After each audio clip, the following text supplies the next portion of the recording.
Idris ibn Ya'd ibn Mala'i is an ancient prophet mentioned in the Quran. He is considered to be the second prophet in Islam after Adam. He is described in the Quran as trustworthy and patient, and the Quran also says that he was exalted to a high station. Because of this and other parallels, traditionally Idris has been identified with the biblical Enoch, and therefore Islamic tradition usually places Idris in the early generations of Adam, and considers him one of the oldest prophets mentioned in the Quran, placing him sometime between Adam and Noah. Idris' unique status inspired many future traditions and stories surrounding him in Islamic law. According to hadith narrated by Malik ibn Anas and found in Sahih Muslim, it is said that on Muhammad's night journey, he encountered Idris in the fourth heaven. The traditions that have developed around the figure of Idris have given him the scope of a prophet as well as a philosopher and mystic, and many later Muslim mystics, or Sufis, including Rusbahan Bakli and Ibn Arabi, also mentioned having encountered Idris in their spiritual visions.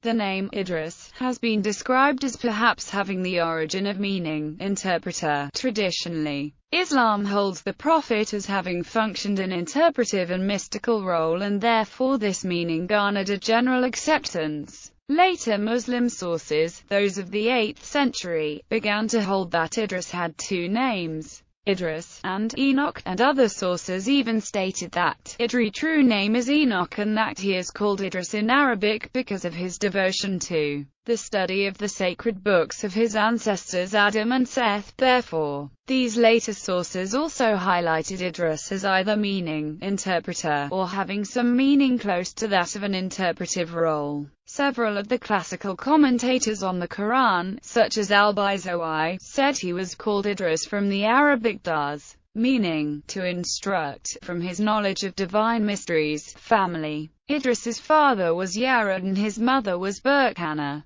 Idris's wife was a woman named Adnah. Idris also had a son whose name was Methuselah, who would eventually be the grandfather of Prophet Nuh. This means that Idris was the great-grandfather of Noah. Quran. Idris is mentioned twice in the Quran, where he is described as a wise man. In chapter 19 of the Quran, God says, also mention in the book the case of Idris. He was a man of truth, a prophet, and we raised him to a lofty station. Quran, chapter 19, verses 56-57. Later, in chapter 21, Idris is again praised, and Ishmi, Idris, and Ul-Kifl, all of constancy and patience, we admitted them to our mercy, for they were of the righteous ones. Quran, chapter 21, verses 85-86. Life and prophethood. Idris was born in Babylon, a city in present-day Iraq. Before he received the revelation, he followed the rules revealed to Prophet Seth, the son of Adam. When Idris grew older, Allah bestowed prophethood on him. During his lifetime all the people were Muslim. No one associated partners with Allah. Afterwards, Idris left his hometown of Babylon because a great number of his people committed many sins even after he told them not to do so. Some of the Muslims left with Idris.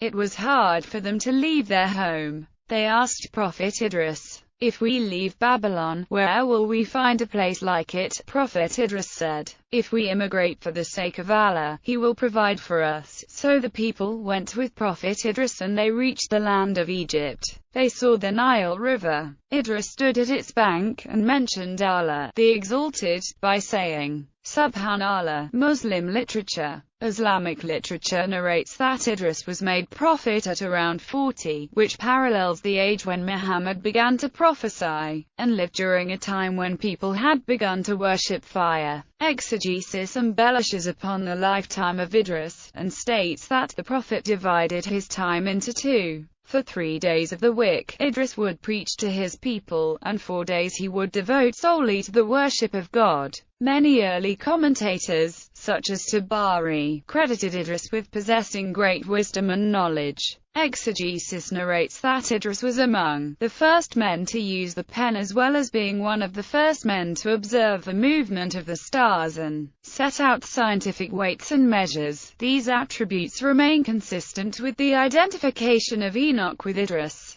as these attributes make it clear that Idris would have most probably lived during the generations of Adam, the same era during which Enoch lived. Ibn Arabi described Idris as the prophet of the philosophers, and a number of works were attributed to him. Some scholars wrote commentaries on these supposed works, all while Idris was also credited with several inventions, including the art of making garments. The commentator Ibn Ishaq narrated that he was the first man to write with a pen, and that he was born when Adam still had 308 years of his life to live. In his commentary on the Quranic verses 1956-57, the commentator Ibn Kathir narrated, during the night journey, the Prophet passed by him in fourth heaven. In a hadith, Ibn Abbas asked Ka'b what was meant by the part of the verse which says, "And we raised him to a high station." Ka'b explained, Allah revealed to Idris, "I would raise for you every day the same amount of the deeds of all Adam's children," perhaps meaning of his time only. So Idris wanted to increase his deeds and devotion. A friend of his from the angels visited, and Idris said to him, "Allah has revealed to me such and such, so could you please speak to the angel of death, so I could increase my deeds?" The angel carried him on his wings and went up into the heavens.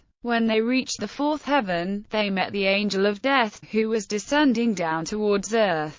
The angel spoke to him about what Idris had spoken to him before. The angel of death said, "But where is Idris?" He replied, "He is upon my back." The angel of death said, "How astonishing! I was sent and told to seize his soul in the fourth heaven. I kept thinking how I could seize it in the fourth heaven when he was on the earth. Then he took his soul out of his body." And that is what is meant by the verse, "And we raised him to a high station." Early accounts of Idris' life attributed 30 portions of revealed scripture to him. Therefore, Idris was understood by many early commentators to be both a prophet as well as a messenger. Several modern commentators have linked this sentiment with biblical apocrypha such as the Book of Enoch and the Second Book of Enoch. Identification. Enoch Idris is generally accepted to be the same as Enoch. Many of the early Quranic commentators, such as Tabari and al-Bayzawi, identified Idris with Enoch.